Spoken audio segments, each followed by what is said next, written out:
Thank you so much. I'm Sudhir Pandey. I welcome you to Ahmedabad University, the Conversation Series webinars. And today we have a very different and interesting topic. We are going to talk about RBI communication policies and how these policies get to the people in a country which is so complex. And for this, we have expert today. So this is a great opportunity for me to introduce today's guest speaker, Professor Rajeshwari Sengupta. She is an associate professor of economics at the Indira Gandhi Institute of Development Research, popularly known as IGIDR in Mumbai. Rajesheri Sengupta's research focuses on policy-relevant issues of emerging economies in general and India in particular in the fields of international finance, open economy, macroeconomics, monetary policy, banking, economic measurement, and financial markets. She has recently been exploring several issues pertaining to the Indian economy, such as different aspects of macroeconomic trilemma, analyzing monetary policy communication of the Reserve Bank of India, monetary policy transmission channels, and she was a member of the research secretariat to the Bankruptcy Law Reform Committee that drafted India's Insolvency and Bankruptcy Code, IBC, in 2016. In the past, she has held research positions at the Institute for Financial Management Research, IFMR, in Chennai, San Francisco Federal Research, the World Bank, the International Monetary Fund in Washington, D.C., and Reserve Bank of India, Delhi. And we are thrilled to have, and this is a great opportunity for us to host you, Professor Sengupta. Welcome to the Conversation Series seminar and to Ahmedabad University. Thank you so much. Thank you. The person who will be in conversation with Professor Sengupta is our own Professor Amol Agrawal. He's a faculty in economics at Amit Modi School of Management. And he has about 10 years of work experience, mainly as an economist in financial markets in Mumbai. And we all know and we all read his blog. He is an avid blogger, and his blog is consistently ranked among his top 100 economics blogs consistently for the past 3-4 years. Amol also contributes regular op-eds in India's Macroeconomics for Money Control, Business Standard, and Mint. And welcome, Amol, after a long time to the Conversation Series. Before I hand it over to Amol, there are quick housekeepings. Except these two speakers, all of us will be muted. And during that time, I would request others to put your questions in everybody's chat box. I'll take those questions and curate it. And when the conversation ends, let's say around after 60-65 minutes, will they take these questions, and then our guest speakers will address it. Those people who are joining from mobile, we request you to rename yourself so that it will be easier for us to kind of track you and call you by your name. So that's all for today. Thank you so much. I request Amol to take it forward. Thank you, Sudhir. Thank you, Rajeshwari, for this wonderful conversation opportunity with you. And before I begin, I mean, just a warm welcome to Maithili Bhusharmuth, who has joined us in the audience. And it's her articles, which I have read all these years in Economic Times. And I don't know whether Rajeshwari has also read Maithili's work. So I'm delighted to see Maithili here, and each time we log into RBI's policy, most of us always see Maithili asking very pertinent and pointed questions. So thank you, Maithili, for logging in. Okay, so Rajeshwari, before we get down to really the details, let's start with the basics. And because our audience is mixed, people from all over the place, and the university is an interdisciplinary sort of, and we have people logging in from different disciplines. So when we say central bank communications, what do we mean? Communicate what and to whom? What is the importance of central bank communication in the context of monetary policy? If you could just help us understand this basic question first, and then we can look at specifics. Absolutely. Thank you so much, Amol, and thanks to Ahmedabad University for inviting me for this very exciting webinar. The topic is definitely something that's very close to my heart. So to start off with, to answer Amol's first question, so a typical central bank, particularly let's say what we call a full service central bank like the Reserve Bank of India, which does a whole lot of functions, a typical central bank would communicate about a multitude of issues. For example, the RBI would communicate about banking sector regulation, about non-banking finance companies that it's regulating, about financial sector stability issues, about payment systems, about which it has been communicating a lot lately, and of course, most importantly, monetary policy, which happens to be its primary function. And the communication is most often issued in the form of The actual instruments may differ from country to country, but by and large, the communication would be issued on the central bank website in the form of formal statements, press releases, circulars, also often speeches by the head of the central bank, speeches by the other top management members, different reports that the central bank would publish on an annual or biannual or quarterly basis. So there are many, many different instruments through which the central bank can communicate to the general public, and different topics and issues as well on which the communication will focus on. Now, who does it communicate to? I mean, of course, it's essentially the investment community, the regulated entities, for example, for RBI, the banks and the NBFCs, the firms, the businesses, the households, the academic community, the analysts, policymakers, journalists, essentially almost everybody who's interested in understanding what's the central bank's view of the economy and how does it impact their day-to-day lives. So the communication goes out for everyone, whoever is interested in looking at all of these instruments. That's what the target audience would be. Now, the bigger question is, why is communication important? Right? Why are we even talking about this topic today and spending 1 hour of our lives to discuss this issue? Communication has become extremely important from a central bank perspective. It's become extremely important over the last couple of decades. And let me primarily focus on monetary policy communication, considering that monetary policy conduct is the main function of a central bank today. When it comes to monetary policy communication, typically a central bank would communicate on roughly four different issues, right? So one is the overall monetary policy objective and strategy. The second is the motive behind a particular monetary policy decision that is being adopted by the central bank.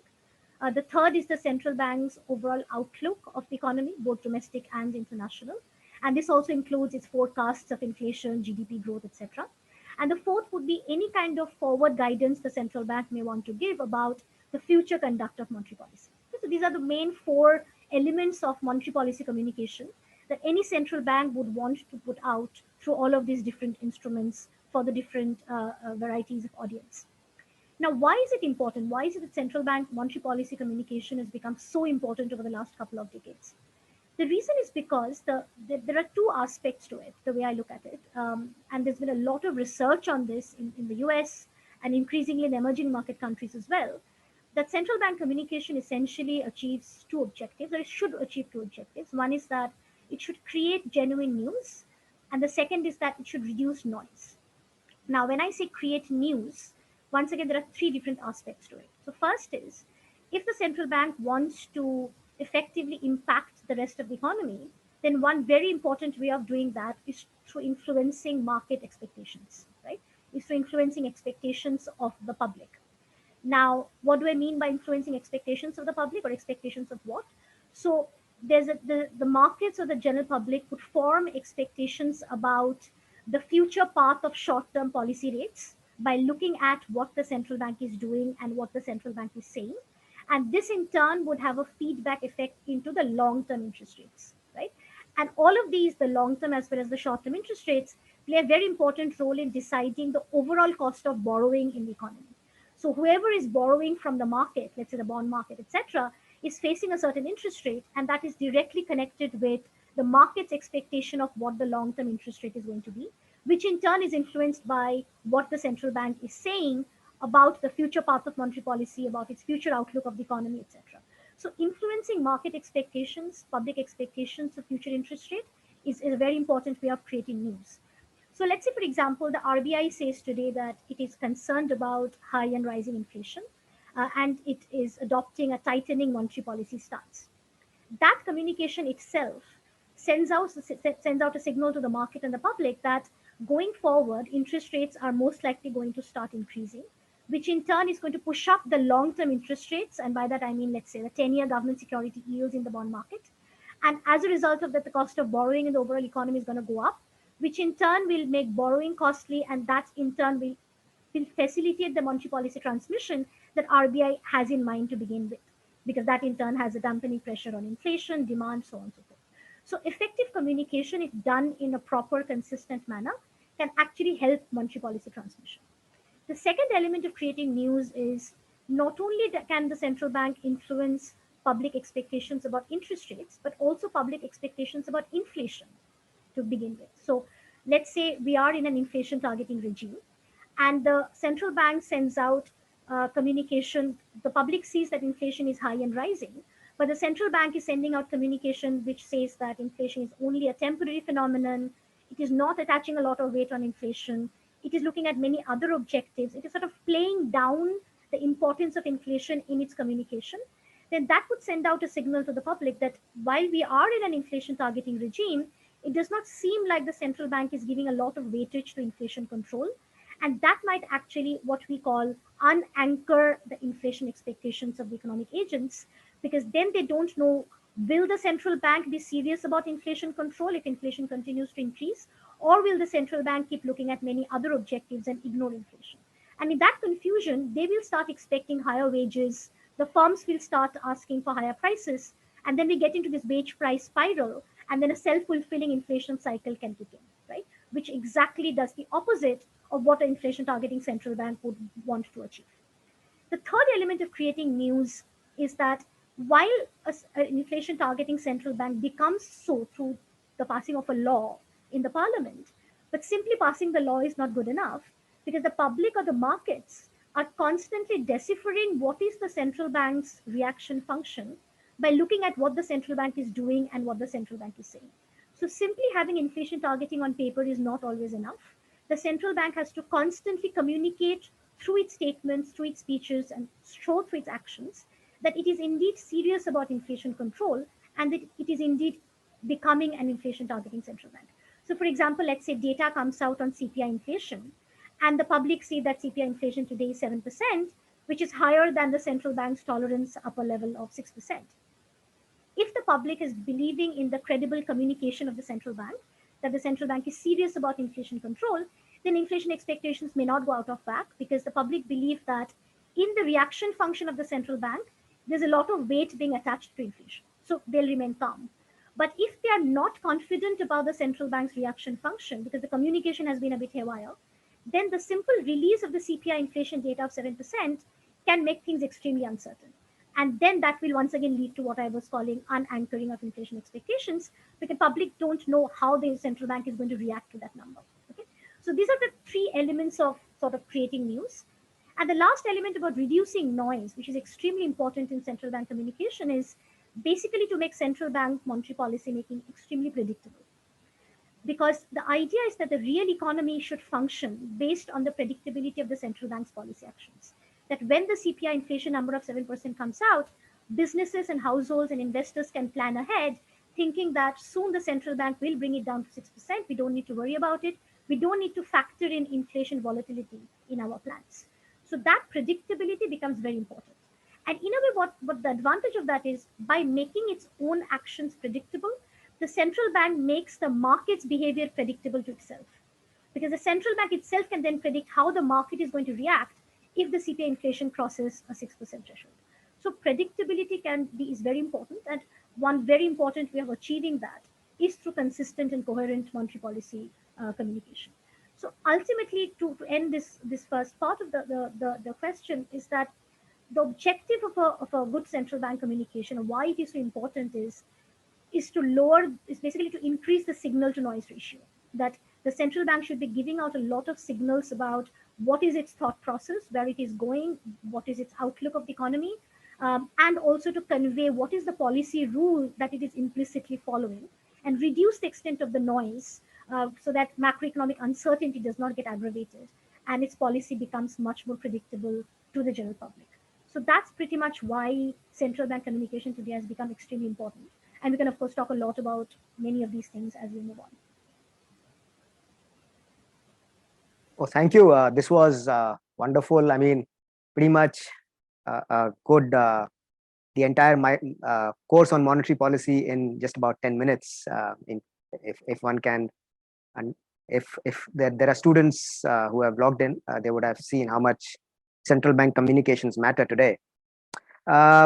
Okay, before we go deeper into it, let's look at some history, and some very interesting quotes come here as far as central bank communications are concerned.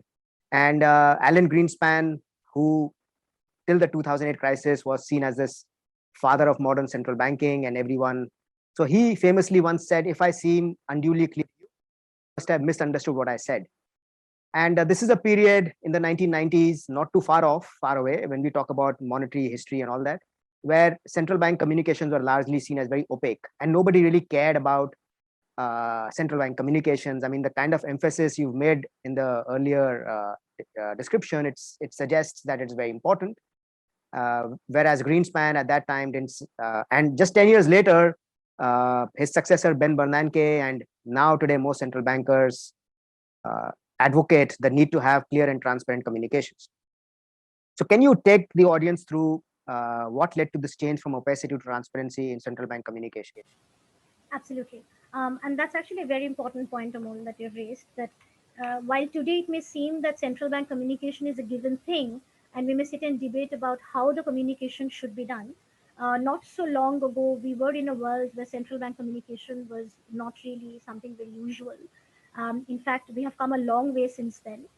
This was the time in the pre-mid 1990s when central bank communication or central banking itself was shrouded in mystery. And the central banking community, by and large, wanted it that way. In fact, Paul Volcker, Alan Greenspan, all of them were big advocates of even if you're communicating, communicate as little as possible, and that too as cryptically as possible, right? Which is basically what Alan Greenspan's quote that you just cited talks about. And they were of the opinion that one of the reasons was that if you give a lot of verbal commitment, then your hands are sort of tied down, then you lose the flexibility of changing your decisions going forward. So the whole idea that a rule or a communication might bind you down and take away from the discretion, and also the fact that central banking is too esoteric and therefore cannot really be communicated to the general public because that will actually aggravate the confusion. The entire thinking was kind of upside down, right? And in fact, if I look at from Greenspan was the governor, was the Fed chair from 1987 onwards. The first initial few statements that the Federal Open Market Committee in the US released, the first statement was released in Feb 1994, and the first statement had only 4 sentences. Right? It was the shortest ever sentence possible, very cryptic, just announcing what the FOMC's decision on the federal funds rate was. Now, what happened since then was that by mid 1990s, it increasingly started becoming clear that a very important role of monetary policy is to manage expectations. Exactly what I was talking about earlier. And a very effective tool of managing expectations is open and transparent communication by the central bank. So once it became clear, and there was nothing sudden, it's not that one particular event triggered it, but it was a gradual evolution of the intellectual understanding of the central banking community and the academic community, that if monetary policy can influence expectations of the agents, and of course there are theoretical models, for example, Kidlin and Prescott have the seminal model where they started talking about expectations of agents and so on and so forth. But without going through the technicalities of it, once the central bank community came to the consensus that monetary policy plays a very important role by influencing expectations of the public, expectations of the market, then gradually it was understood that communication by the central bank can be very important in managing these expectations. So let's not do this cryptic, minimal disclosure kind of communication that Volcker and Greenspan were in favor of. Let's try to talk more and try to talk in a language, in a manner that the average public can understand, because it is actually in the interest of the central bank to communicate its own thought process, to communicate its own reaction function, because communication then becomes a tool in the monetary policy toolkit and can actually impact monetary policy transmission. So that understanding started developing and evolving from mid 1990s onwards. And as I said, the first instance in the US at least was when in 1994 the FOMC released a 4-sentence long statement. And that's how basically the long march towards transparency began. I think about 3 years later, for the first time, the FOMC published the votes of each of the members, including the names of each FOMC member. So that is again a big step towards transparency. And then basically the rest was history, because by the time it was 2001, Alan Greenspan himself, who at one time prided upon, he would say, I pride myself because I can mumble with incoherence. By 2001, he himself was giving forward guidance, because 2001 was basically when the whole 9/11 had happened and the dot-com bubble burst had happened, and he started giving explicit forward guidance saying that the Fed intends to keep the federal funds rate low for as long as is required. And this was an uncharted, unprecedented territory, because this was not done before, this kind of an explicit forward guidance.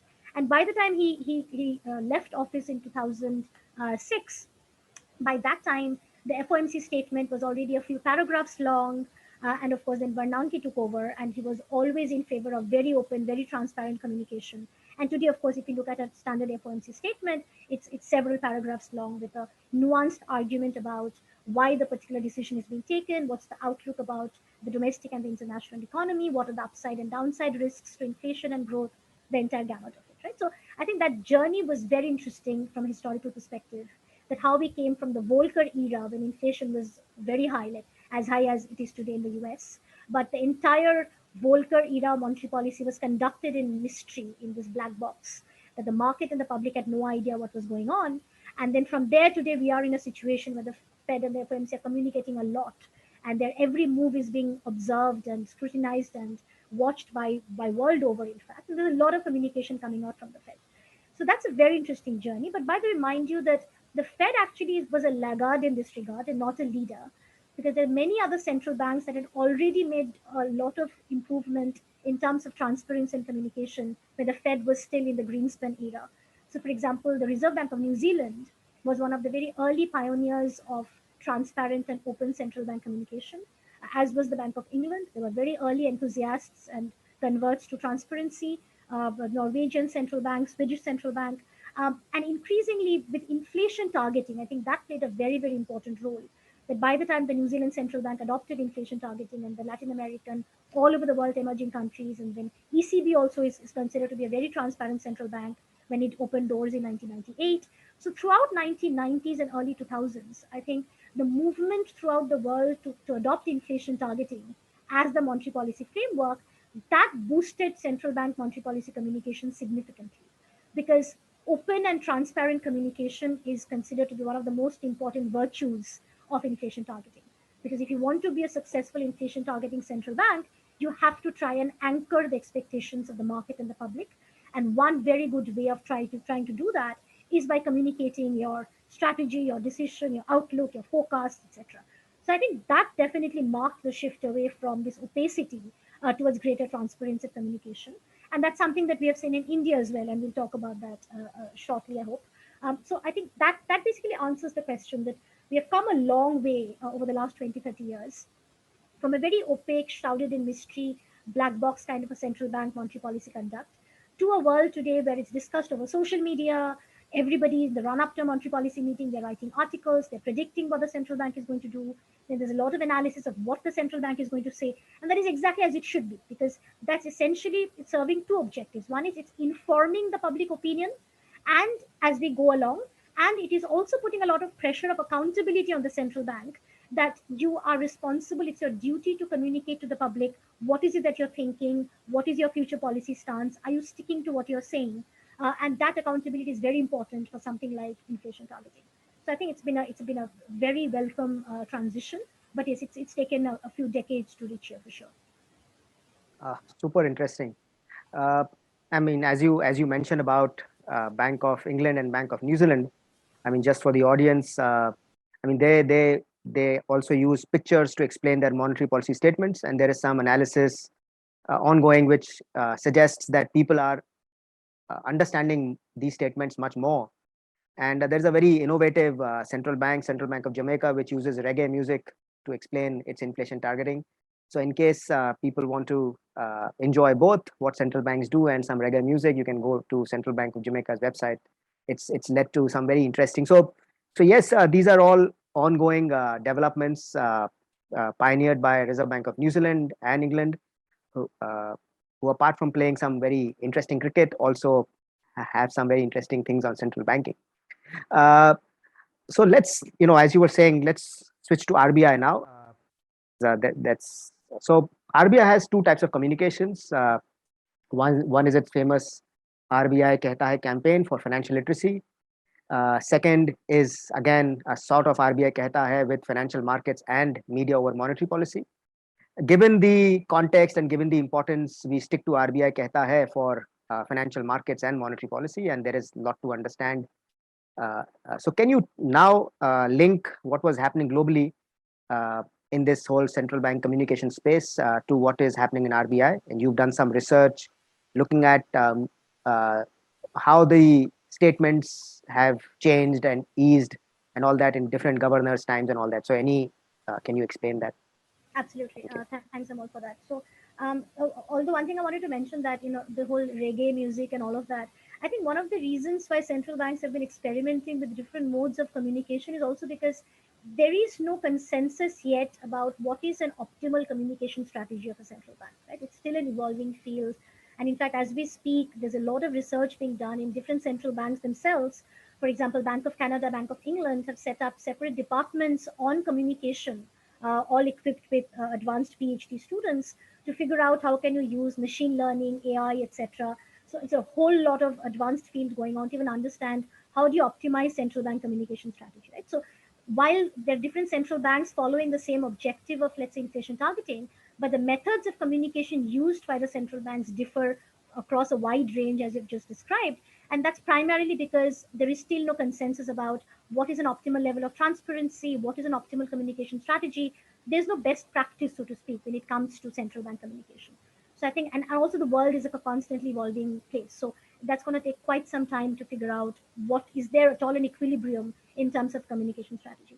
Now, having said that, when we come to RBI, which is of course most interesting for us, while the world was going through this very interesting transition from opacity of central bank communication to a greater transparency, what was happening in RBI was that we were at a very different level of our own transition because our own monetary policy framework itself was undergoing a transition, right? So from roughly 1998 to 2014, we were in this multiple indicator approach where the RBI would look at a whole host of price and quantity variables in order to decide what the policy interest rate was going to be. And even the policy interest rate was not particularly fixed. It could be the bank rate, it could be repo rate, it could be CRR. So even the instruments, there were many. It was looking at all kinds of variables, current account deficit, fiscal deficit, monsoons, everything, in order to figure out what is inflation and growth forecast and what the monetary policy is going to be. So it was not as well defined, not as streamlined as it was by that time in the rest of the world. However, to the credit of RBI, it would release regular communication even during the multiple indicator approach years, right? So on regular basis, there would be publication of monetary policy statement on the RBI website, a lot of publication of press releases, circulars. So there was no dearth of communication coming in from the RBI. And mind you, by this time, we're already in the 2000s. So world over, they've already moved towards a more transparent and open communication strategy. And RBI was basically picking up cues from that and releasing its own statements, etc. And then inflation targeting happened in 2015, officially from 2016 onwards. And that marked a complete structural break in RBI's communication strategy, right? And in the sense that I've done a lot of work on this. If I just give you some examples, there's a lot of semantic shift that happens in RBI's communication strategy. For example, earlier, they would be doing a lot of circular press release statements. All of that just completely converged into one particular instrument, which is the Monetary Policy Committee statement that is released on the RBI website on the day of the monetary policy meeting. And if we analyze the semantic content of the pre and the post IT statements, we find that post IT, there is a remarkable shift towards words like inflation and growth, and also words related to inflation. So, for example, core inflation, food inflation, fuel inflation, etc. Whereas in the pre IT period, a lot of emphasis was given on words like exports, exchange rate, fiscal deficit, because the RBI was looking at multiple indicators to decide monetary policy, right? So, on a de jure basis, inflation targeting definitely marked a content wise shift in communication. The second thing that changed was the pre IT statements of the RBI were extremely lengthy. In fact, an average RBI statement was about 13,000 words long. The maximum was about 35,000 words. And with inflation targeting, it basically came down to 3,000 words, right? It was a drastic shortening of the Monetary Policy Committee statement. But even then, the RBI today is still issuing one of the longest statements because if I compare it with the FOMC, the average FOMC statement since 2000 has been about 500 words. We are at 3,000 words. So we are still much more verbose. And here the philosophy is that a lot, I mean, it's not always a good idea to say a lot more as long as you're saying whatever you're saying, you can say it concisely and precisely. Because sometimes if you say a lot more, you can also create a lot of confusion because it's a very verbose and lengthy statement. For example, pre IT, imagine reading a 40-page monetary policy statement, you wouldn't even know where to look for what information, right? Although what has happened now is there is a monetary policy statement and there is also a statement of development and regulatory practices released on the same day. Earlier, these two were together, so that would explain the length to some extent. but still, they were really lengthy and verbose statements in the pre-IT period. And the third thing that we observed is in terms of readability, and there are different statistical measures of estimating readability, but by and large, the result that stood out is that RBI statements are not very much readable compared to statements of, let's say, Bank of England or Federal FOMC, although the readability has improved dramatically over a period of time. And we also see that more than pre and post IT, there's a lot of governor tenure wise variation in this. So, for example, the statements that were issued during Governors Jalan and Reddy are the least readable and the lengthiest. But as we move towards Raghuram Rajan, it's much more readable, it's shorter, and of course, with MPC, it is the most readable statement today in the history of RBI monetary policy communication, and also the shortest ones, right? So I think we are moving in the right direction, undoubtedly. There's still some way to go. So, at least in terms of this length, readability, the linguistic complexity of the statement, that has become simplified to a large extent. Monetary policy communication has become much more streamlined. There are specific sections. If you're just interested in looking at the inflation and the GDP forecasts, you know exactly where to look at in the MPC statement because every statement is identical in terms of structure. So it's much more well defined. And that is definitely a big step forward in terms of transparent and open communication. One remarkable thing or difference rather between RBI's monetary policy communication in the developed world is that RBI does not give an explicit forward guidance, right? So I mentioned four aspects of monetary policy communication at the beginning in terms of monetary policy strategy and overall objective that is well outlined. And in every statement, RBI makes it a point to mention that it's an inflation targeting central bank, etc. It also explains the motive behind the policy decision. It releases forecasts, but the last thing, the forward guidance is not something that the RBI does, unlike the FOMC or the Bank of England, for example. Instead, the market has to decipher the RBI's future monetary policy conduct from its discussion of economic outlook, both domestically and internationally. Right? So RBI will not explicitly say, contingent on this particular thing happening, this is where we might be headed. But that is something that has to be deciphered upon reading the statement. Although the last 2 years of the pandemic, there's been a departure from this because during the pandemic, the RBI has actually given a lot of forward guidance about where it is headed, what kind of policy stance it might adopt going forward. But by and large, if we consider that as an outlier event, the RBI does not give forward guidance. But apart from that, all three other elements of communication, I think the RBI on a de jure basis at least, has definitely shifted very nicely with the adoption of inflation targeting. Now, whether it is effective or not, all of that we can discuss. No, this is amazing. I mean, from 13,000 words to 3,000 words. Oh, that's a lot of words. And I was kind of, I think this is something which regulators and central bankers have to do all the time. Interestingly, just for the audience, there is a RBI's Regulatory Review Authority report, which has knocked off some 700 circulars from the overall banking regulation thing, and I was trying to analyze them, and it is amazing how redundant communications can get. So to subtract something like about 10,000 words from typical monetary policy statements, I think it is quite. Maybe people who are not from economics sort of background might not appreciate it. Those of us who have to read through these statements, I think a shorter and a leaner statement always helps. Coming back to where you left, so how do we judge the effectiveness of RBI's communications? Is it effective? You've also spoken about how there is a global environment. There's a whole global intellectual discussion on how do you improve central bank communications. So what can RBI learn as per your research from these global conversations happening? And in the sort of, we also, at the end say that how does RBI ensure that jab RBI kehta hai, we understand? I mean, how do we make sure that this is happening? So any thoughts on that? This actually, I think, is the most important question, so to speak, because so let's understand what do we mean by an effective communication by central bank as regards monetary policy, right? So, there, as I said at the beginning, there are two elements to it. One is creating news, and one is reducing noise.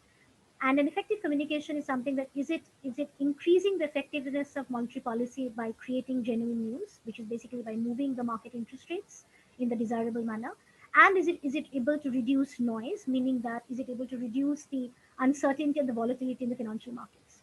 And the idea being is that if the communication is able to steer market expectations successfully, then asset prices will move, and the monetary policy action itself will become much more predictable, right?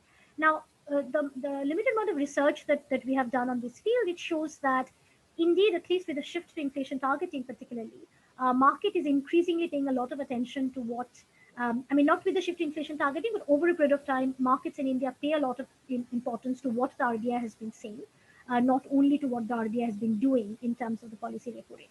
So definitely communication is given a lot of importance to. To be more specific, we find that long-term interest rates, for example, 10-year bond yields, respond substantially and significantly to RBI's communication about future policy rates or the future path of monetary policy, much more than to the actual action of repo rate change. And also, there is a lot of governor tenure-wise variation there itself. So, for example, during Raghuram Rajan's tenure, we find the market was paying a lot of attention to what the RBI was saying, and the bond deals were responding only to that. Whereas during the MPC, during the IT period, inflation targeting period, the market seems to attach a little bit more importance to what the RBI is doing in terms of the policy rate, as opposed to what the RBI is saying. So there is definitely this, and early in the pre-IT period, there was not much importance given to communication, perhaps also because communication was very lengthy and not very readable and not easily decipherable. So we definitely see that with time, there's a lot of importance given to RBI's monetary policy communication by the market, by the financial markets. The bond market definitely reacts to it. Even the stock market reacts to both the words of the RBI and the actions of the RBI. So that extent, I think communication is being effective. At least it's moving the markets in a way that it should. Um, However, the most important point in this regard, though, is we have to take a step back and understand what is monetary policy in an inflation targeting regime. And the reason I'm saying inflation targeting is because that's where we are today. And for an inflation targeting central bank, it is very important to have basically a theory of the world. You have your own models. You want to figure out that if a certain CPI inflation number comes out, what is my reaction going to be to that particular number? Now, in the academic circle, we say that there is something called the Taylor rule that basically decides whether the interest rate will be decided more by inflation or by GDP growth or by some other factor.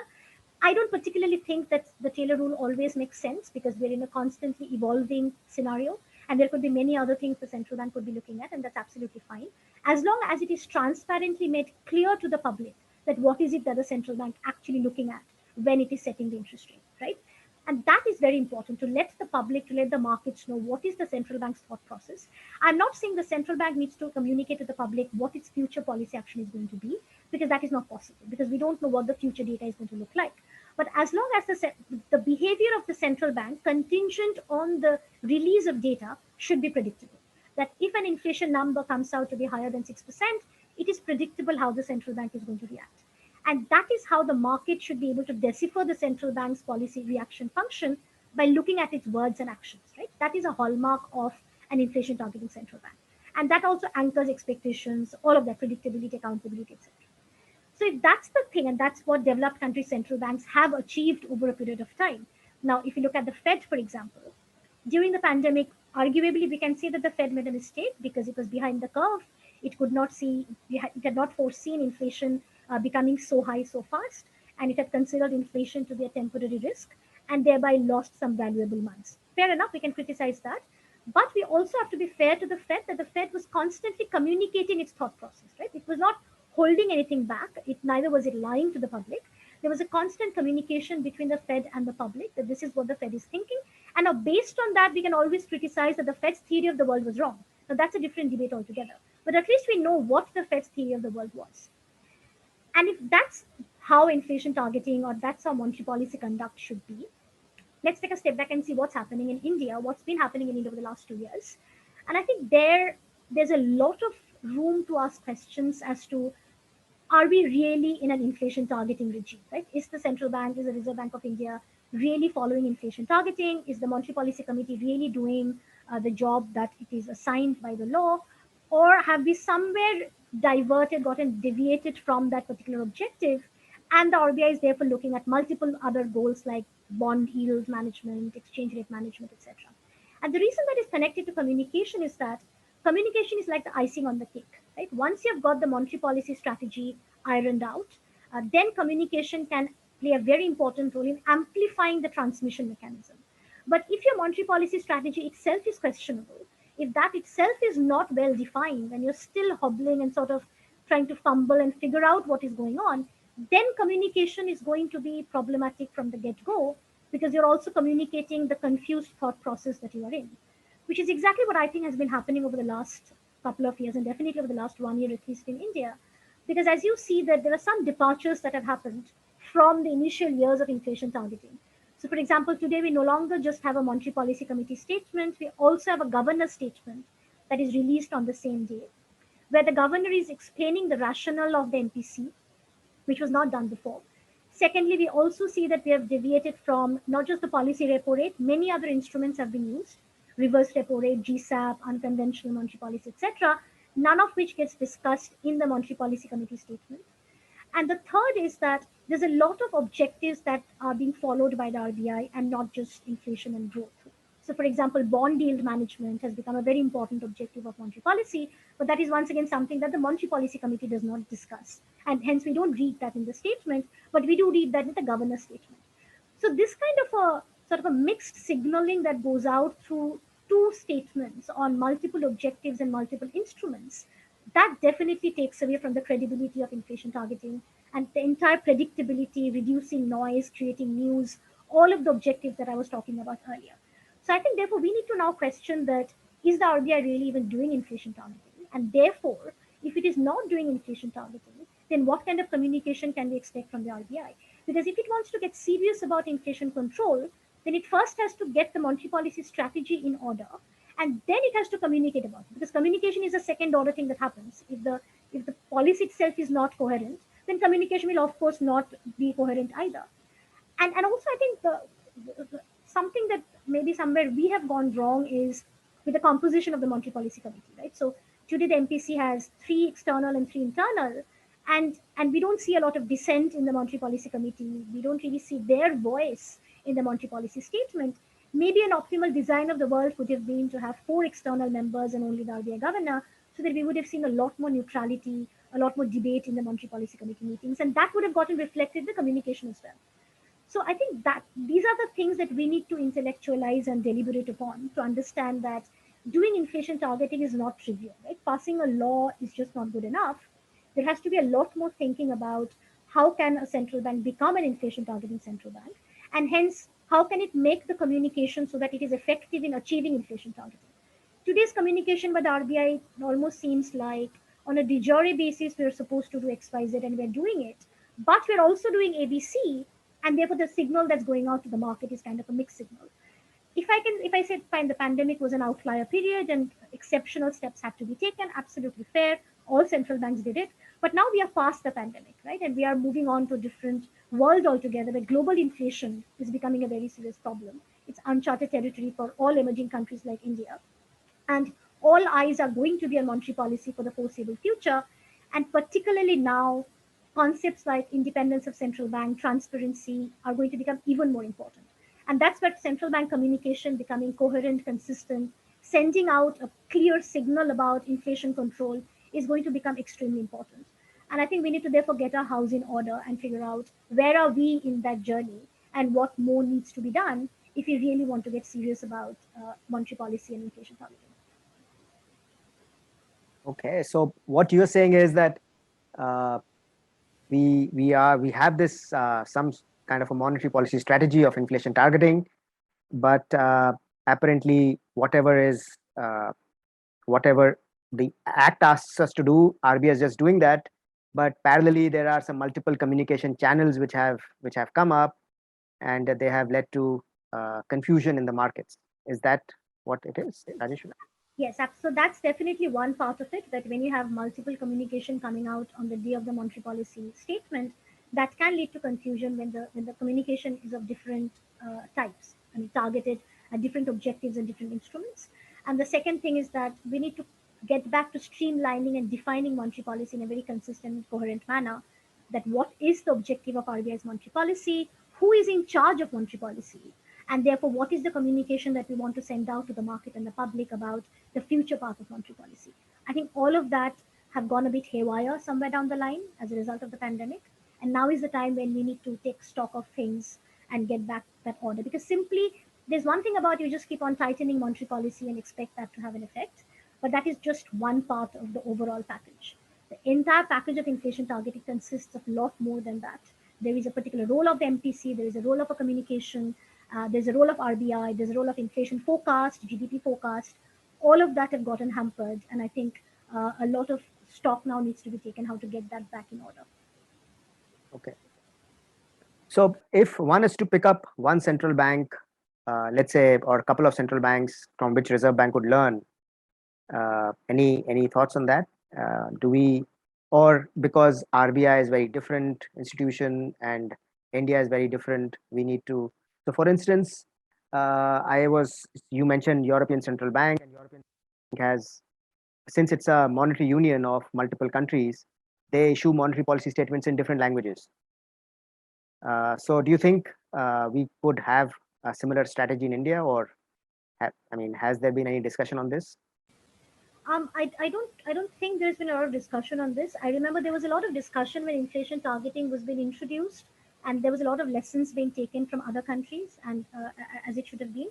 But now I don't think there's one particular central bank that RBI can learn from, as opposed to saying that taking the best practices from a bunch of developed country central banks. Because what they have managed to achieve over a period of the last couple of decades is a lot of transparency and disciplining in monetary policy communication, and a lot of consistency. And mind you, they have struggled as well with quantitative easing and pandemic. It's not like they have it all figured out, and that's why I said even communication there is an evolving phenomenon. But to the extent that they have reached the frontiers of communication in terms of plain vanilla inflation targeting, how to do that, and how do you communicate to the market about that, I think there's definitely a lot we can learn from the Federal Reserve, from the Bank of England, from Bank of Canada, from the ECB, because for example, the Bank of England, when they do unconventional monetary policy like the QE, it is a part of the Monetary Policy Committee's decision, right? It is not just something that the Bank of England governor would just decide. It is something that the MPC sit and decide, because ultimately, end of the day, that is monetary policy as well. Whereas what we did in India was that when it came to the conventional monetary policy, which is repo rate, we went to the MPC. But for the longest of time in pandemic, when we were doing unconventional monetary policy, we did not involve the MPC. And I think that was a mistake. I think the MPC should have been involved in discussions of the UMP as well. And the communication should have gone out as one coherent committee that this is what we decide. Also, for example, if the MPC consists of multiple members, we have to remember what is the whole idea of having an MPC, right? Why did we move from a governor taking a decision to MPC taking a decision? Is that we wanted diversity of opinions. We wanted dissent, we wanted variety. And therefore, I think it makes sense if the MPC members come out with their own views and own forecast and own opinions about the outlook of the world, instead of everything getting condensed into an RBI's outlook of the world and RBI's forecast of inflation and GDP, which drowns out the voices of the different MPC members and sort of defeats the purpose of having multiple members in the committee. And these are things which other developed country central banks are doing, have been doing for a long time. So these are definitely things that we can pick up and not very difficult to implement. It also increases the credibility of inflation targeting. It makes inflation targeting a much more accountable framework. So these are definitely things that we can learn from other countries.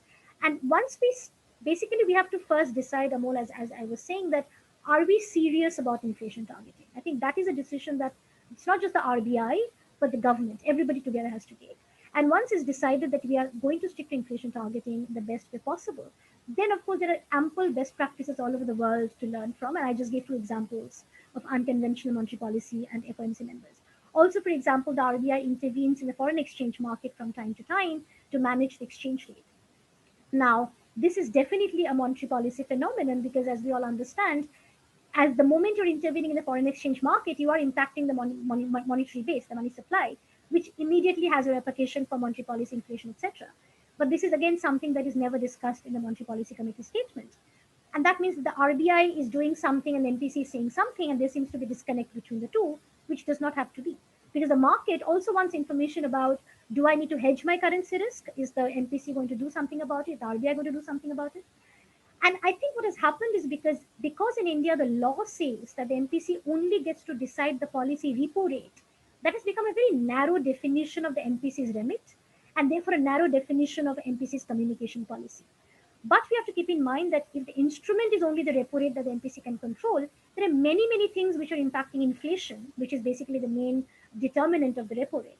And there, the exchange rate, bond market, unconventional monetary policy, all of these need to be discussed under one umbrella and by different MPC members. We should be able to see the diversity of their views. There should be a free free environment for them to dissent on anything that they are not supporting. The whole committee approach needs to show through, and that communication should be made transparent to the public so that we know this is exactly what's going on, and that makes it predictable to us because we know that fine, RBI is doing inflation targeting, it is taking the best practices from the other central banks, and therefore if a CPI inflation number comes out which is 7%, 8%, we know what the MPC is going to do, and therefore we don't need to start panicking. So I think therefore we have a long way to go because we are still trying to figure out the first part, which is what is our monetary policy strategy to begin with. And then comes the second part, which is how do we use communication as the icing on the cake to amplify the transmission mechanism. So we can't jump to the second without figuring out the first. Okay, that is, I think, very interesting. And I mean, maybe we can ask this question later, but Sudhir, do we want to go to questions or I continue with this conversation? Sudhir, we have some questions. Yeah, we have some time, so you can, Okay. if you have a question, Okay. you can go ahead. Yeah, so I mean, I can go on and on because there's so much in common I have in terms of this with Rajeshwari. So we come back to something which is at least attracting a lot of my attention of late. It is role of social media in central banking. And I think all of us today are tracking all these Twitter handles and all these other social media channels, and central banks are also very aggressively using them. And some very interesting research is emerging out of all this, where people are tracking all kinds of Twitter trends to understand central banking research. So in that sense, it's this transparency has been useful. You are trying to use all these mediums. But there is another side of social media, which is trolling and misinformation. And very ironically, we saw how the US former President Trump attacked the Fed chair, Jerome Powell, on Twitter, actually, blaming Powell for not cutting policy rates. And obviously, this is a freak example where the head of the country chooses to attack the central bank governor over Twitter. But that also tells us how social media can be used in these ways, where suddenly somebody can just get up and start targeting a particular central bank for doing whatever it is. So you spoke a lot about transparency, and we also spoke about all these new channels central banks are exploring. Now, let me just play the devil's advocate here, where I'm just trying to say that, okay, how do central banks in this era of information being available on these social media channels and all that, how do central banks balance this transparency versus misinformation problem? That's a very good question, Amol, and this is something that I think a lot about. Where I'm sure a lot of people in the research community who are interested in these issues also think about. I think one way to look at it is, and this is something that I think applies to all of us in our daily lives too, which is that more talk is not always better, right? A central bank is not always better off by talking a lot more. Poorly designed, poorly executed communication can actually do more harm than good. So it's one thing to say that communication is important. It's another thing to keep in mind that if you do the communication in badly, in a poorly executed manner, it can actually backfire. And then you're almost better off not doing that communication at all. And that exactly applies to the example that you cited about President Trump calling out the Fed chair openly on social media, and that created a lot of furor. And I think so that was done in not in good spirit, and I guess that's only one person who can do that, and hopefully that will not get repeated again. That's an outlier event. But having said that, in the world of social media and 24-hour news channel, there is always the risk of overinterpretation. There is always the risk of different pitfalls and problems of excessive communication. There is always a risk of sending out mixed messages to the public, especially if different members of the central bank are communicating on social media and sending out different signals. And these are definitely problems of 24-hour news cycle, digital world that we have to live with.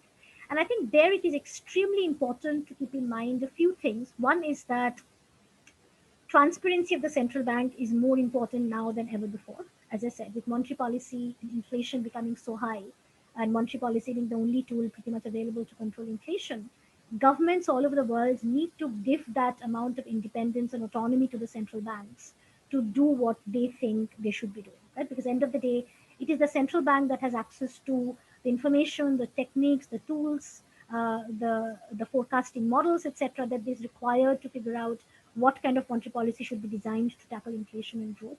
And therefore, they should have the required amount of autonomy and independence to take the decision without constantly being called out for it or pressurized for it. The second thing is, while it is important for them to have the autonomy and independence, it is also important for them to have the accountability, right? It cannot be that the central bank gets away with whatever it does, that inflation is a runaway problem, and for quarters after quarter, the central bank is not reacting to it. Because the government does not want it to increase interest rate, right? That's where the accountability should be imposed by the general public, right? Be it the analyst community, the journalist community, the academic community, the business community. There should be a lot of pressure about accountability of monetary policy making and pressure on the central bank. And together, this independence and accountability can be reinforced through transparency, right? That at no point of time the central bank should cease to be transparent. It should be transparent, but at the same time keeping in mind that it cannot afford to send out mixed messages through social media. It cannot afford to over communicate either. And basically, it is, as I said, there's a trial and error. There is no formula or equation to figure out what is an optimal amount of communication that will help achieve its objective. But I think at some point of time, when it comes to social media, saying less is better. I think that applies to all of us.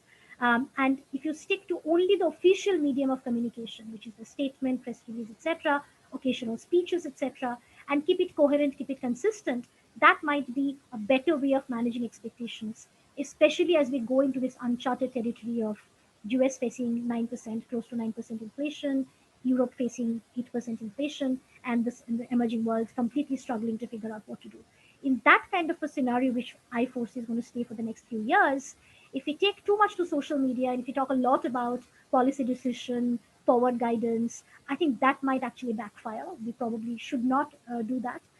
We should just stick to the official medium and keep in mind that, as I said, excessive communication can be as bad as no communication at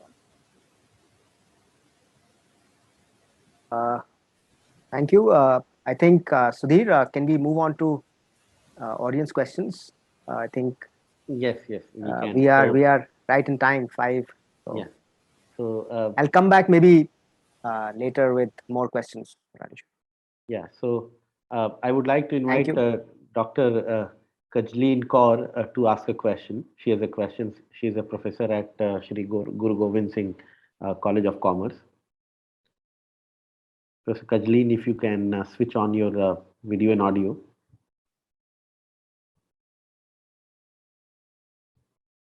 Am I audible? Yes, you are. Thank you so much. Yeah, hello everyone. It is a completely enthralling session that I've attended. I would like to thank everyone to give me this opportunity to appear here and ask the question directly. And first of all, I would like to congratulate the organizers for conducting such a thought-over and topical webinar. And as I said, it's been an enthralling session, and Professor Sengupta has comprehensively covered every small and big aspect of monetary policy, I think. And I'm glad I'm attending this session. And already introduction has been given. I belong to University of Delhi. I'm teaching in one of the colleges here. Ma'am, I am interested, although more so you have answered the question, do you think that it was ever wise enough on the part of the monetary policy to follow inflation targeting exclusively? Because inflation targeting in our framework has been a result of what? It has been a result of high inflation due to global financial crisis. Only post that we thought of following or chasing inflation in order to rest the situation, because the CPI was that somewhere around 12% or something during that era. In a country where we have high unemployment rates and the growth rate is again a question, do you think it was ever wise enough? And even after formally announcing that they are going to be following inflation targeting, we know a lot of drama which has been happening in change of the governors and everything. And ultimately, we do not really see inflation targeting being followed. So do you recommend anything or suggest anything like a sustainable monetary policy target? I have also put a question in the chat box where I say that multiple indicator approach for our country, and for that sake, I think any developing country would be a better target as compared to simply chasing inflation in order to rest upon a few maybe expectations of the people or of the business market. This is one. And I have another question to pose. that yesterday only we heard that the RBI governor said that chasing a 6% target, inflation target, would have been dangerous for us. And then he has also raised the level of the STFs. So does that mean that we are parting away from use of reverse repo and we are using more of STFs? So that's all. And thank you. And without any ado, I would definitely like to invite you to my college in the coming session. I wouldn't like to miss that opportunity. Thank you so much. Thank you. Thank you so much. I'm really glad that you're enjoying the session, and both the questions are very interesting and thought provoking, undoubtedly. So let me take those one by one. The first question, of course, this has been the question in a lot of people's minds as we have gone through the last few years to understand is was it really worth adopting inflation targeting? Now, let me just take a step back and look at what was happening in the pre-inflation targeting era when we had multiple indicator approach.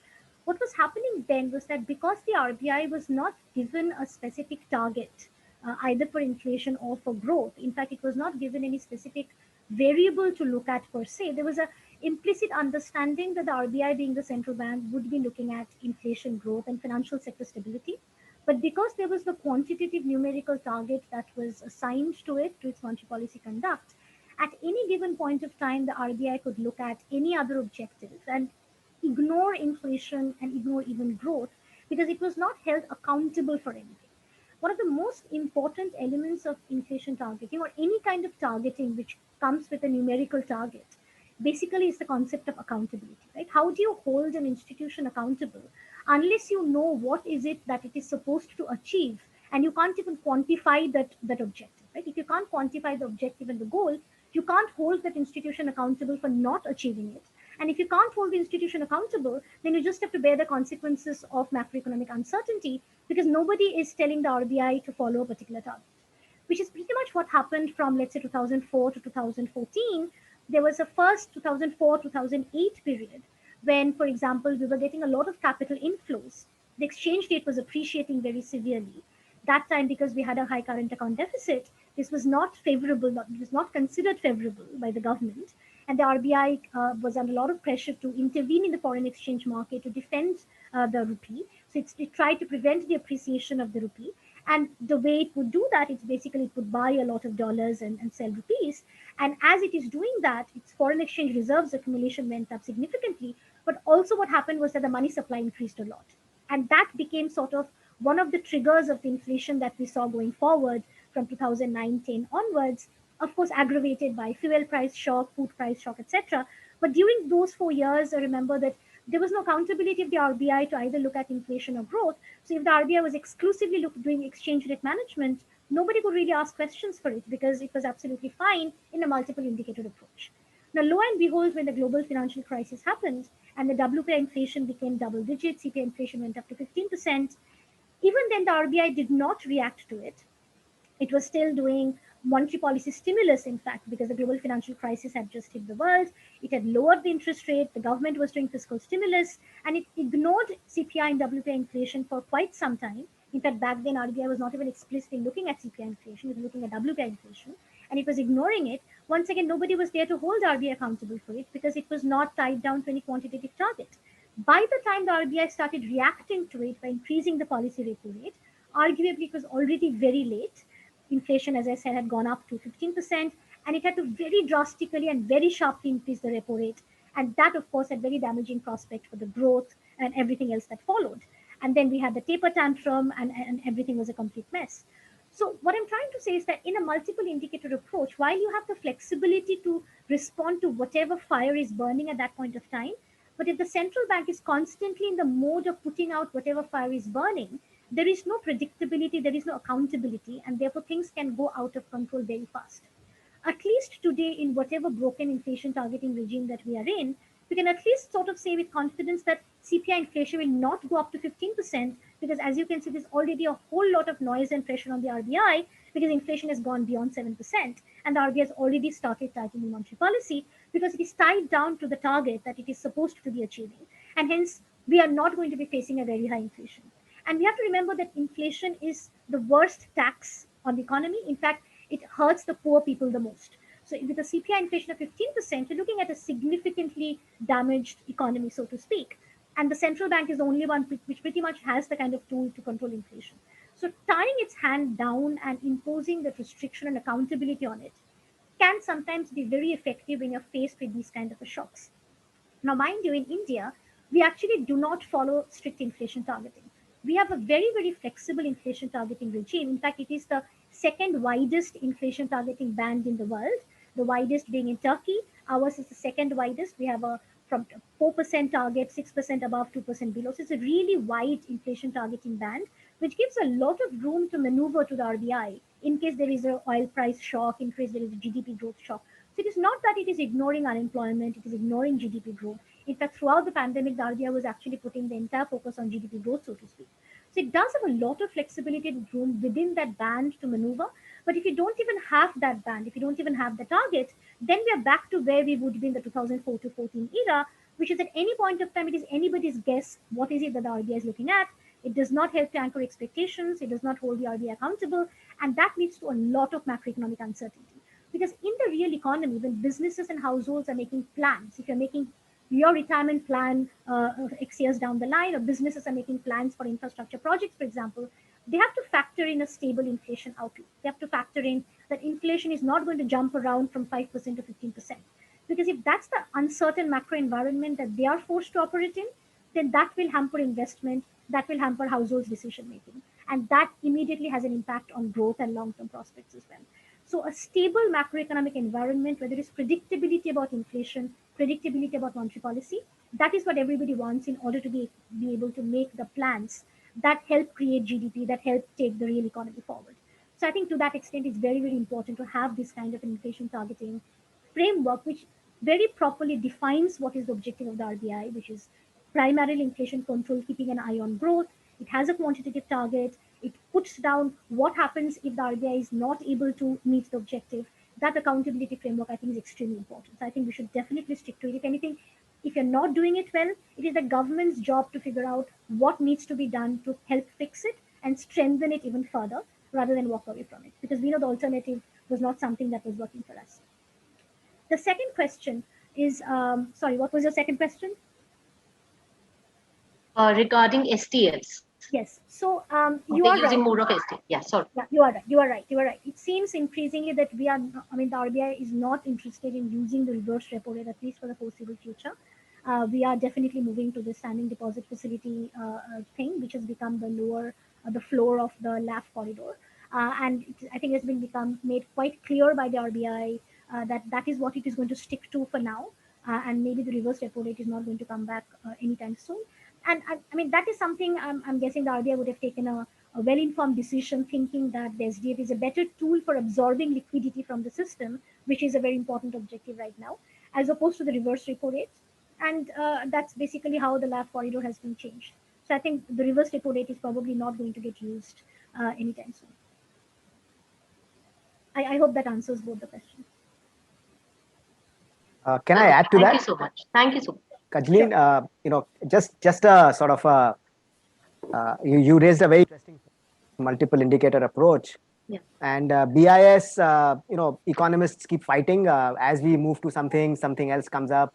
So interestingly, BIS, the Bank for International Settlements, a couple of years ago, just before the pandemic, or around that, the chairman, Augustin Carstens, has spoken about the need to revive multiple indicators. I mean, basically, we are, as far as India is concerned, we are poor in terms of telling the world what we've been doing. So he's talking about the fact that this intellectual framework has moved from to a very sort of a specific inflation targeting regime, which is perhaps not that great for for developing countries. The point you were making, and he's sort of suggesting that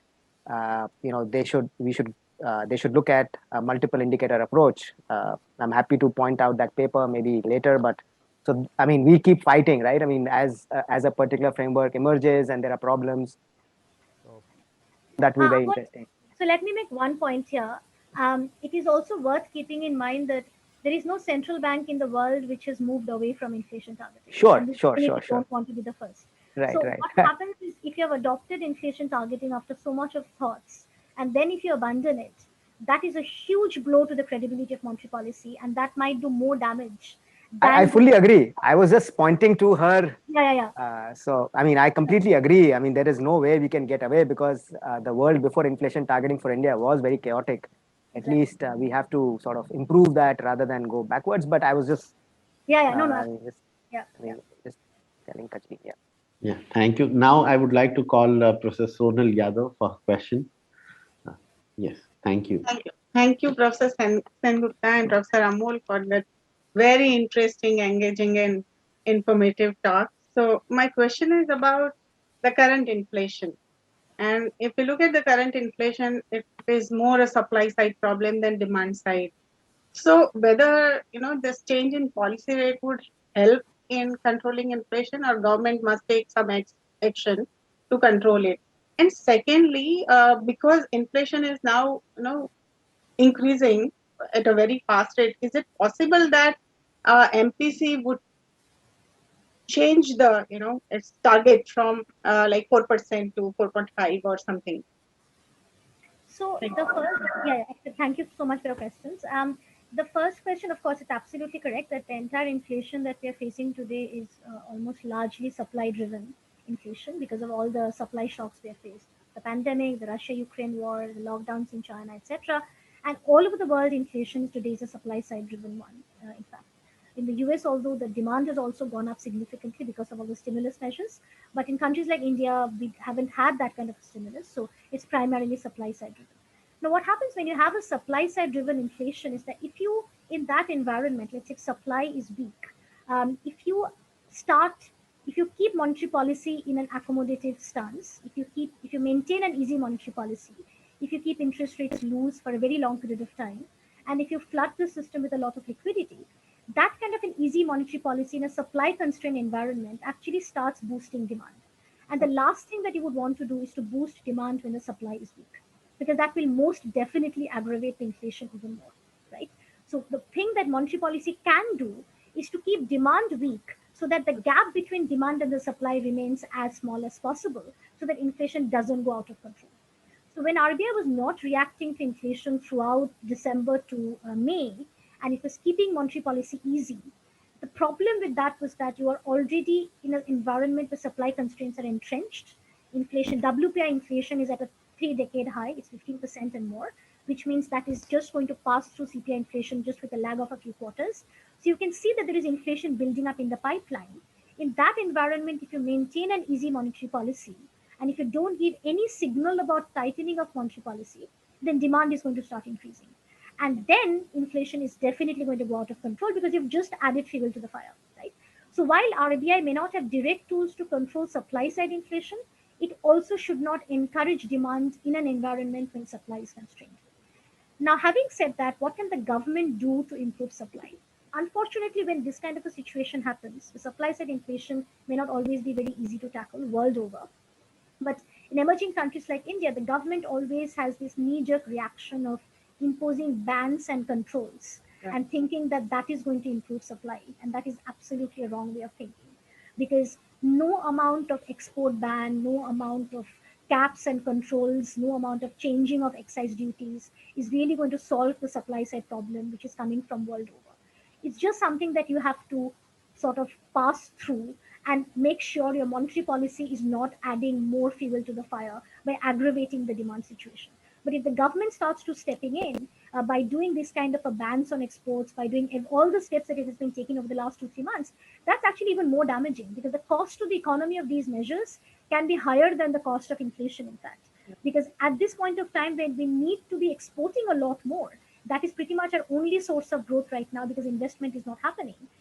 If we are sending a signal to the rest of the world that we are banning wheat exports, we are banning sugar exports, that is exactly the wrong signal that we're sending to the trading community, to our trading partners, that we are suddenly no longer a predictable trading partner to have because we can impose any bans and any controls at our whim and fancy in order to protect our domestic supply, which means our trading partners are going to be very wary next time if they want to do trade contracts. And for the private entities who are in the export business, this is extremely damaging because this introduces a kind of unpredictability which they cannot do business with. So I think the government's reaction in terms of imposing bans and controls and thinking that this would help improve supply side is not in the right place. If it wants to improve supply side measures, there are many other things it can do with investment, with actually removing a lot of bottlenecks on investment, removing bottlenecks on business, removing a lot of regulatory hassles, removing legal hurdles, removing taxation hurdles. There is a plethora of things the government can actually do to make the supply side smooth. I mean, the reforms list is as long as anything, but it's what it's doing is quick fixes and knee-jerk reactions, which is not really going to help the situation. I think it's just going to aggravate the problem even more. And you had a second question as well, right? Yeah. That was That's about about whether the target for inflation would Yeah, increase yeah, yeah. from 4 to 4.5. Right. So there, I think what I would worry about is that once you have signed up for a particular target, if at a time when inflation is increasing, if you switch from that to a higher target, that might send down the signal that you're not able to control inflation. That are sort of accepting defeat, and because you're not able to score the goal, you're shifting the goalpost further out. And that by doing that, that can affect the credibility of inflation targeting mechanism itself, because then the public and the markets will think there is no way you can even achieve this target. What's to say that you're not going to keep increasing the target going forward? So I think that is definitely something that they should refrain from. Instead, what is required now is sending out consistent and coherent signal about inflation control, which is also not what they're doing, by the way. So, for example, the latest monetary policy meeting, the MPC sent out the signal that they are increasing the repo rate and they want to withdraw accommodation. But if you read the governor's statement, the governor was saying the RBI remains fully committed to help ensure the government completes its borrowing program. These two are completely in contradiction of each other. And that's again not the signal that you want to send out if inflation control is now your primary objective. Thank you so much. Now, I would like to invite one of our BA economics students, Satya Andani. Satya, if you can switch on your video and audio. Yes, thank you. Thank you so much for a wonderful session. It was really enlightening. I'm Satya Andani, and the question that I have is, given the overarching geopolitical situation, especially in our neighborhood, with what Sri Lanka went through recently and many other countries being predicted to go through a similar thing, where is India heading? Thank you so much, Satya, for your question, and I'm glad you're enjoying the session.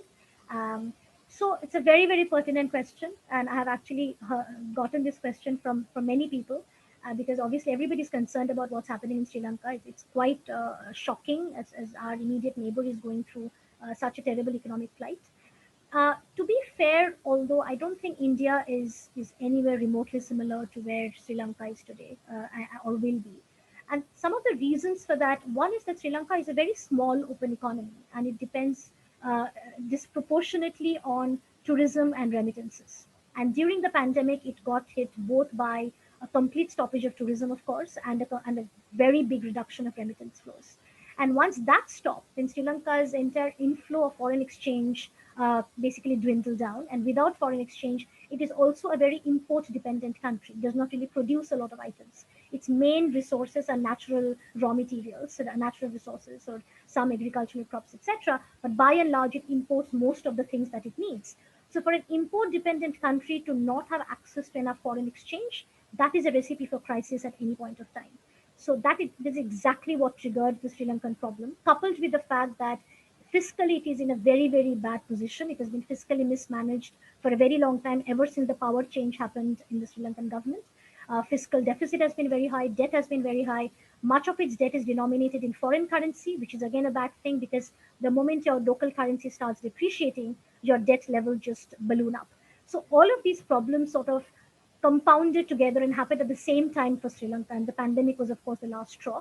But even before the pandemic, Sri Lanka's fiscal position was really bad. It was losing reserves very fast. It was not able to export a lot. And it had become extremely dependent on foreign debt, particularly from China and other countries.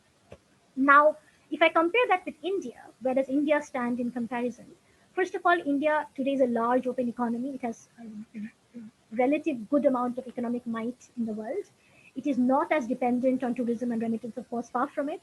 It produces a lot of the items that it consumes. It is actually not as import dependent. Our main weakness is our dependence on crude oil. But other than that, we are quite self-sufficient in terms of food. We are self-sufficient in a lot of items. In fact, we are very big exporters of services, which guarantees that we are going to get a lot of foreign exchange reserves. We get a lot of FDI. And most importantly, even if we incur a lot of debt, today India's debt to GDP ratio is almost 90%, the highest ever. Majority of the debt is denominated in rupees. So even if the debt goes up, it is a domestic problem, yes, but it will never be a currency crisis or an international crisis the way Sri Lanka is facing, because we are not denominated in dollars, in hard currency. And also we have a huge foreign exchange reserves. We have much relatively stronger institutions than Sri Lanka has. Even with a fiscal deficit of 7%, there's a lot of hue and cry as to how the government needs to bring down the fiscal deficit. People are worried about the debt management problems. So I think there's a lot more awareness and in the academic and analyst community in India about what is a strong institution, how far we are from it, about holding the RBI and the government accountable. So I don't think we are going to be remotely close to where Sri Lanka is, simply because by definition and design, we are structurally a very different kind of an economy. The other neighboring countries, for example, Pakistan, Nepal, similarly, these are all small open economies, disproportionately dependent on any one thing. So either it's import or it's remittance or it's tourism.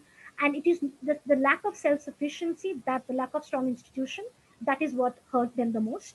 We are definitely better than that. The one neighboring country I would say is doing really well in retrospect is Bangladesh, because they have been able to latch on to the whole export bandwagon, like Vietnam, etc., which we unfortunately have not been able to. For example, China has retreated significantly from the world trade landscape over the last few years.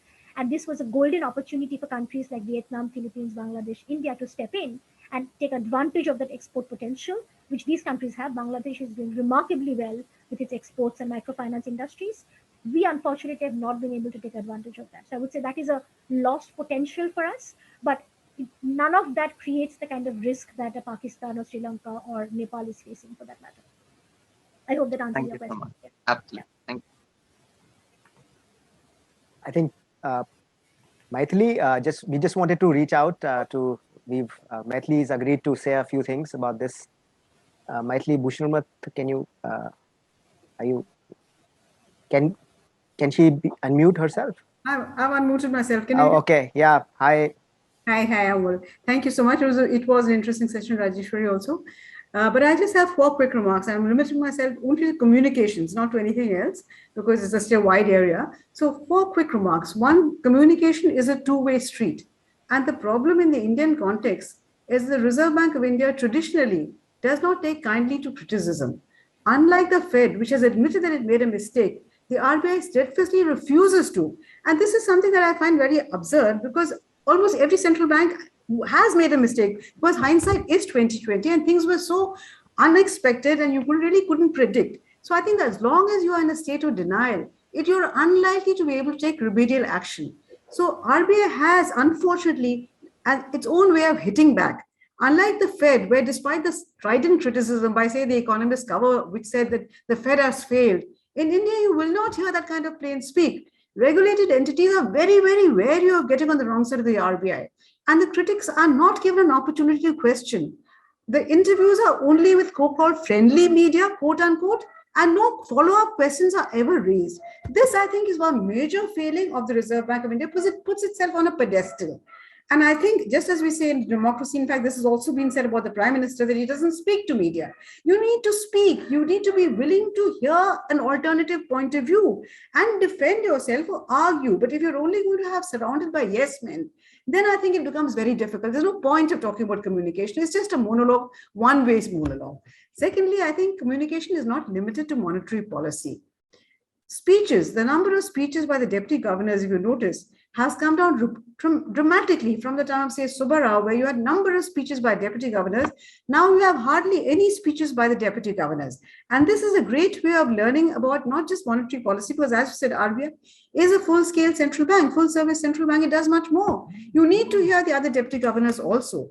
In fact, the silence can be very damaging, as in the case of the crypto, where it is broken. The silence from the Reserve Bank of India came months after the talk of crypto, and you had these crypto, currency agencies, or whatever you want to call them, doing those media campaigns, and RBI just kept silent. By the time the governor spoke, the damage had already been done. Now, silence can be very damaging when you have such a major role of defending the public interest and financial stability. So that, I think, is another aspect where RBI is really missing out on. Silence is not the answer. The third thing that I wanted to talk about is circulars. RBI issues a number of circulars, and unlike earlier, there is this positive thing. They now have master circulars, where they revise the instructions and you come out with one comprehensive master circular. The problem with the master circular is that it refers to so many previous master circular. Please refer to para 3.1 instead of and, please put but. Please refer to para 4.6 of circular number so and so. Instead of therefore, you put therefrom. It is not possible for anybody to really understand unless you're looking at that very specific area. So I think it would be good if every circular of the Reserve Bank of India, master circulars, particularly said, how does this change the things as compared to what it was? Another problem is that because these circulars are read not necessarily by informed people, because it's very difficult to keep track. In fact, now banks have entire compliance departments because compliance itself has become a job. So it's very often there is misinformation. If you see in the case of current account, the ban on the current account, for instance, there was so much misinformation. When there is misinformation in the media, which is the most powerful way of spreading information, the Reserve Bank, I think, should come out and correct misinformation. You're not giving out state secrets, damn it. You're only trying to explain what is misunderstood. But RBI keeps a stoic silence. So it's a bit like the Oracle of Delphi. That's not how it is. You talked about transparency, and yes, we're much, much better than before. But the RBI still has the attitude of, I'm in my ivory tower, don't question me. And I think any institution must be questioned, particularly an institution be set up in the larger framework of democracy, because democracy is all about dissent, not by burning buses and the kind of thing that we see as by way of dissent in India, but by people putting forth a different point of view. And you're being open to that different point of view, considering it, you may not take it up, but you need to not close your ears. So I think this is where RBI has a long, long way to go. As a former Reserve Bank of India officer not for very long, I know there is this attitude deep within every RBI official that don't question me, I'm right. And part of it, I think, comes from the fact that as a regulator, everybody has to come to you. In the case of a bank, if I'm not happy with HDFC, I can go to ICICI, I can go to State Bank of India. But unfortunately, in the case of the regulator, I have to go to the same one regulator. And I think that gives a great deal of arrogance. I'm being very blunt about it, but I really do feel that RBI needs to understand that criticism is not criticism of individuals. It is not motivated. There is no vested interest. It is just a desire to have, two-way communication. With that, I end, Amol. I think I've spoken more than I should, but I think it's important that we understand in India that there is a need to hear different voices and be open to different voices. Thank you, Amol. Thank you, Sudhir. Thank you, Rajeshwari. Oh, this was wonderful. It's almost like, Yuvraj Singh coming in and, winning and playing this cameo and winning the World Cup. Well, Amol, I must confess, I basically took my goose because, as you could, I suppose, understand, I have been asking for an interview for a very long time. But I have not been given an interview simply because, it is, if you have yes men all around you, I think it's important to be able to speak to people who disagree. That I think is very important. No, I think these are some amazing points you've made. I've also been hearing them from fellow colleagues in the media and other researchers who criticize RBI policy. So Rajeshwari, any thoughts on that? Yeah. I'm just raring to go. So Maithili, I don't know what to say. You basically took all the words out of my mouth that I didn't say or couldn't say, or have been saying in some of my articles and facing a lot of backlash as a result of that, exactly what you described. I think RBI is sort of like Alan Greenspan time, that it takes pride in mumbling and incoherence, and it actually does not want to be very transparent and open about things that it does or that it's thinking about. And now, as a result of inflation targeting, it is forced to disclose information in some formal communication manner. But a lot of what is actually happening with RBI's monetary policy is actually not disclosed in the public domain. So, for example, intervention in the foreign exchange market, when it's intervening not only in the spot market, but also in the forward market, which makes it even more opaque, we don't really get to see what's happening there at all. And even the data that is being released is in a monthly frequency, and we don't even understand what the forward market intervention is about. So I think in general, there is a penchant towards being more opaque and less informative and less transparent, or giving out information that can often be considered to be incoherent and inconsistent. And I've had a very similar experience with RBI as well, that there's a general sense that we definitely know better about the world than any of the others, and therefore we don't feel the need and the necessity to inform the others about what we are doing. And that definitely is very damaging, because it is sort of shooting its own foot. Because if it's doing monetary policy, if it wants to do monetary policy, and if it cares about monetary policy transmission, then not communicating and not responding to criticism and then not seeing the writing on the wall is definitely more harmful for it than and of course for others, of course for us, but then it's definitely very harmful for RBI as a central bank. I think, and it very much like the point you made about the deputy governors making speeches. So for example, you remember explicitly when Viral was the deputy governor, he was doing a lot of speeches on financial sector stability, about the NPA crisis in the banking sector. And that was remarkable because we also got to hear about what the other members of the top management are thinking, what are their ideas, etc., not just of the governance. And all of that communication came to a complete standstill over the last few years. And all we get to hear is basically either the governor talking on the day of the monetary policy or on some other speeches and events, etc. We don't hear at all from the other members. So therefore, the opacity has definitely gone up a lot more. On the dissent, I wanted to mention, because you mentioned circulars and RBI being stoic about it. And a very limited point on the dissent is what really surprises me. If I just look at the Monetary Policy Committee itself, since the new Monetary Policy Committee was appointed, there has not been a single dissent on the policy repo rate. I mean, one member has been dissenting on the stance, but other than that, all of them have been unanimous about the policy repo rate, which I find extremely surprising given the high amount of uncertainty in the macro environment over the last couple of years. How can you not have a dissent on the policy decision, even when the pandemic is receding? And that just goes to show that maybe the Monetary Policy Committee is not really operating as a committee with diverse opinions. And maybe it's the RBI which is basically doing the main job. And when it comes to, you said about the whole the arrogance factor, in fact, RBI happens to be the only regulator that does not have an appellate authority, by the way, while it is regulating the biggest financial intermediary in the economy, the banking system. But if a particular bank is aggrieved because of a decision taken by the RBI, unlike SEBI, which has SAT, the appellate authority, RBI does not have a similar appellate authority. So the banks do not really have an appellate mechanism to go to lodge their complaint. And they have to basically go back to the RBI, which gave out the decision to begin with, which of course does not make any sense. So I think in many ways, the RBI sort of behaves differently in a more superior manner compared to other regulators. And when it comes to monetary policy, I think that just seeps in terms of the whole superiority and the lack of transparency, which has become definitely much more aggravated with the pandemic. And the last point, I think on criticism, I mean, I absolutely love that you made this point. I think they're seeing a general trend of this everywhere, that you criticize anybody, you criticize the government or the central bank or any policy action that is being taken, and you might face a lot of backlash because it's not a very open environment that we're operating in today, unfortunately. And one can only hope there are more people like you who are speaking up and writing about it, and there are enough forums and outlets to carry that voice around. Thank you.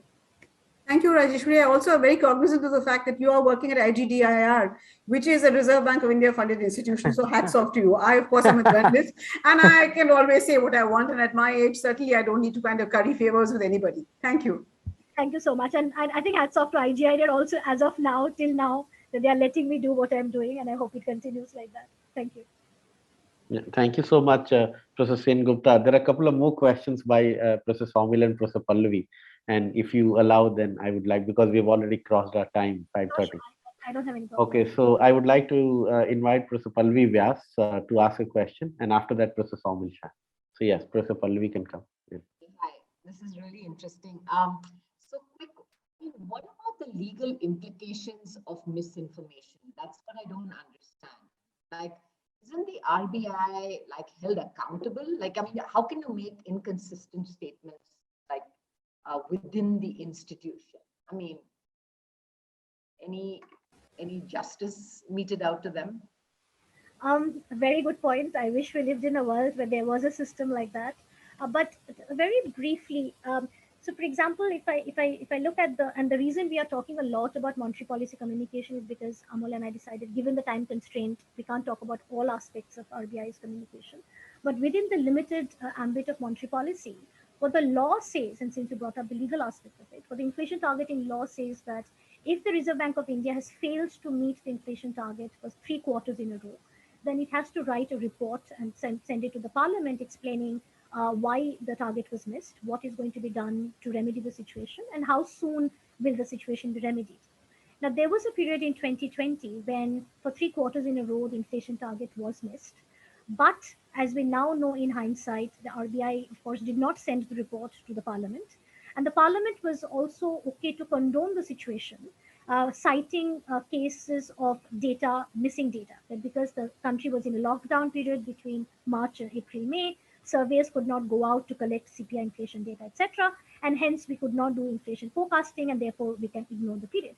Be that as it may, I think it's still something that should have been imposed, because there was data coming in from several quarters. It's not that we did not have CPI inflation data at all. And because it was the first time since inflation targeting adoption that the target was missed and there was a legal repercussion to it, I think the government should have imposed it, if nothing just for the sake of accountability, but that was not done. We are going to see a very similar situation this year, because inflation target most likely is going to be missed again for 3 quarters in a row. And it remains to be seen whether the law is now enforced, and is the RBI forced to write the report, because that is a significant amount of accountability on the part of the RBI to see the report and make it public, etc. And the odd thing is, this is a regulator of the land, and the regulator gets away by violating the law in a country where all of us are being penalized for violating as simple a law as a parking light or whatever it is, right? As a red light or a parking ticket. So definitely this must have serious repercussions. And end of the day, it is, if you think of a principal agent framework, the RBI is the agent of the government. The government as the principal has to enforce the law. If the government does not enforce the law, the RBI cannot do anything about it. So I think the entire responsibility lies on the government to take RBI to the law and say, it's written in the law, you're accountable for this, you have failed to do this, and you have to explain why. And if they don't do it, well, it's just we are living in a world of no rule of law and weak institutions. And unfortunately, that's probably true. So I can only hope that this year that law is at least enforced. But by and large, other than this, there isn't actually a whole lot of legal repercussions for the RBI not doing what it is supposed to do. As I said, the RBI is the only institution, the only regulator which does not have an appellate authority. So even if the regulated entities like banks and NBFCs are aggrieved by a decision taken by the RBI, they cannot go to an appellate authority to lodge a complaint. The stock market, the brokers can go to SAT in SEBI and lodge a complaint, but banks can't go to an appellate authority. So I think the RBI is sort of above law to some extent, which is what gives it the kind of arrogance and the superiority that it enjoys. Thank you. And is it different in the US? Like, is the Fed more accountable than the RBI? Definitely. I think all the developed country central banks are significantly more accountable. There's a lot more pressure from the public, from the general community as well. There is whatever Maithili was mentioning, right? There is no inherent hesitation to accept criticism or anger when being criticized. For example, the Fed was criticized significantly over the last few months because it was behind the curve in tackling inflation. And it's not like the Federal Chair Jerome Powell was, sort of doing a backlash against the criticism, or any kind of criticism was being squashed or dissent was being silenced. None of that happened. I mean, everybody could openly criticize the Fed, and the Fed has finally taken the correct course of action, and it's doing what it's doing. So there is a much more healthy attitude towards criticism and dissent in the US and other developed countries compared to India. Thank you. Now I would like to invite for the last question, Professor Saumil Shah.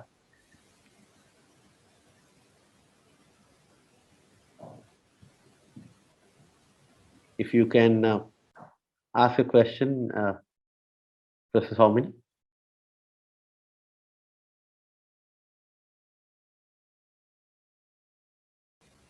I think he has the question in the chat window. Yeah, I think his connection was not. So he has a question in the chat. I will just read it out. He's saying that should we not have minimum disclosure requirement for a group of people who can move markets like we have for corporates who need to inform exchanges whenever there is a material development related to the corporate. This may remove the inconsistency of communication depending on the group in charge. So to answer the question, there is actually a minimum disclosure requirement when it comes to communication by the RBI. So for example, once again focusing on monetary policy, the inflation targeting law, the RBI Act that was amended in 2016, which introduced inflation targeting for the first time in India, it does mention explicitly that once the monetary policy committee is formed, it has to release on a regular basis a resolution statement on the date of the monetary policy meeting, which would be 6 times a year, etc.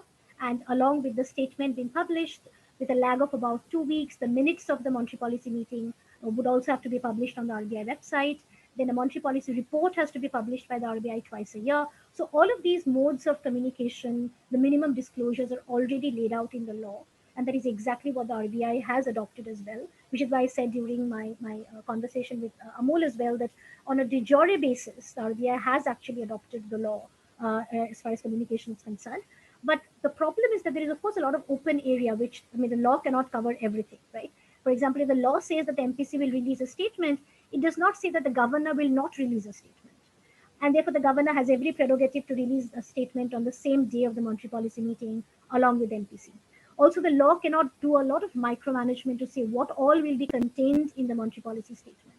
So while MPC statement will talk about inflation and growth, RBI may decide or MPC may decide they will not talk about exchange rate management or bond market management, while the governor's statement will talk about some of these things. So while there are minimum disclosure requirements, but as you can understand, even with the corporates, there's a lot of room for creativity, let's call it that way.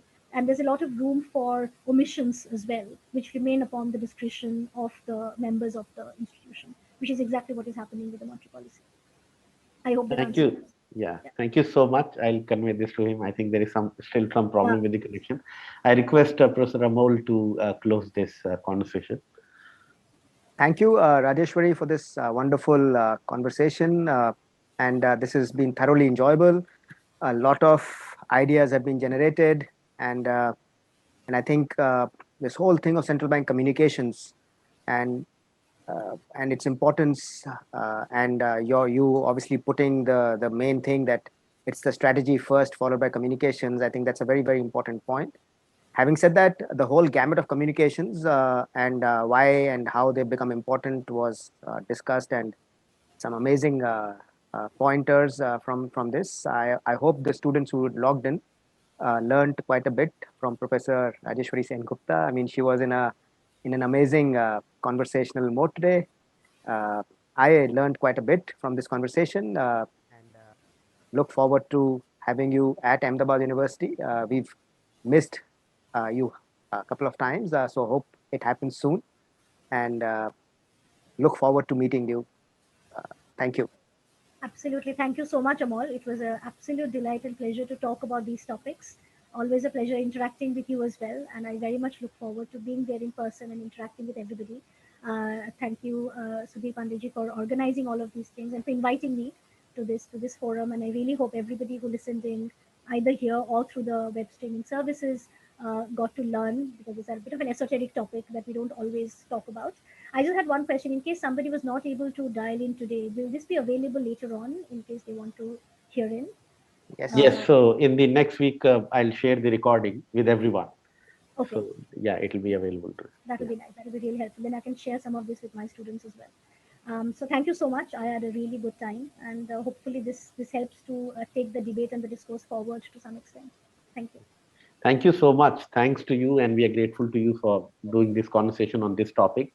And we are also thankful to all the people who are attending on Saturday, that too from 4 to 5:30 p.m. during summer vacation. So we are grateful to you. Please take care. See you next Saturday with a new topic.